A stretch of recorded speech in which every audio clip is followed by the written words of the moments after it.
ദേശീയപാത മുറിച്ചു കടന്നുള്ള വിദ്യാർത്ഥികളുടെ യാത്ര എടക്കഴിയൂരിൽ വൻ അപകട ഭീഷണി ഉയർത്തുന്നു.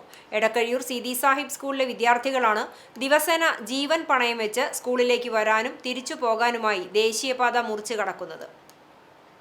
ഇതിനോടകം തന്നെ റോഡ് മുറിച്ചു കടക്കുന്നതിനിടെ രണ്ടുപേരുടെ ജീവൻ പൊലിയുകയും നിരവധി പേർക്ക് ഗുരുതരമായി പരിക്കേൽക്കുകയും ചെയ്ത അപകടപാതയാണിത്. സ്കൂളിന്റെ വടക്കുഭാഗത്തു നിന്നും വരുന്ന വിദ്യാർത്ഥികളാണ് ബസ് കയറുന്നതിനായി ഈ രീതിയിൽ ദേശീയപാതയിലേക്ക് പ്രവേശിക്കുന്നത്.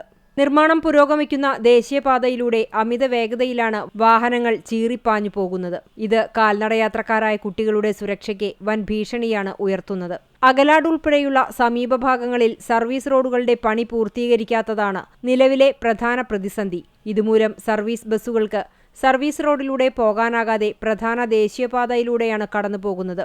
ബസ് കാത്തുനിൽക്കാനും ബസ് ഇറങ്ങി സ്കൂളിലേക്ക് പോകാനും വിദ്യാർത്ഥികൾക്ക് ഈ തിരക്കേറിയ ഹൈവേയിലൂടെ തന്നെ സഞ്ചരിക്കേണ്ടി വരുന്നു. വിദ്യാർത്ഥികളുടെ അപകട സാധ്യത കണക്കിലെടുത്ത് ദേശീയപാത അതോറിറ്റി അധികൃതർ ഫുട് ഓവർ ബ്രിഡ്ജ് സ്ഥാപിക്കുമെന്ന് ഉറപ്പു നൽകിയിരുന്നുവെങ്കിലും നാളിതുവരെയായിട്ടും ഇതിന്റെ പ്രാഥമിക പ്രവർത്തനങ്ങൾ പോലും ആരംഭിച്ചിട്ടില്ല. അധികൃതരുടെ ഈ നിസ്സംഗതയ്ക്കെതിരെ വ്യാപക പ്രതിഷേധമാണ് ഉയരുന്നത്. ഇനിയും അധികൃതർ ഈ വിഷയത്തിൽ അടിയന്തരമായി ഇടപെട്ട് ശാശ്വതമായ പ്രതിവിധി കണ്ടില്ലെങ്കിൽ വരും ദിവസങ്ങളിൽ വലിയ അപകടങ്ങൾക്കാണ് മേഖല സാക്ഷ്യം വഹിക്കേണ്ടി വരിക. വിദ്യാർത്ഥികളുടെ ജീവന് കാവലാകാൻ ഫുട് ഓവർ ബ്രിഡ്ജ് നിർമ്മാണം ഉടൻ ആരംഭിക്കണമെന്നാണ് നാട്ടുകാരുടെയും രക്ഷിതാക്കളുടെയും പ്രധാന ആവശ്യം.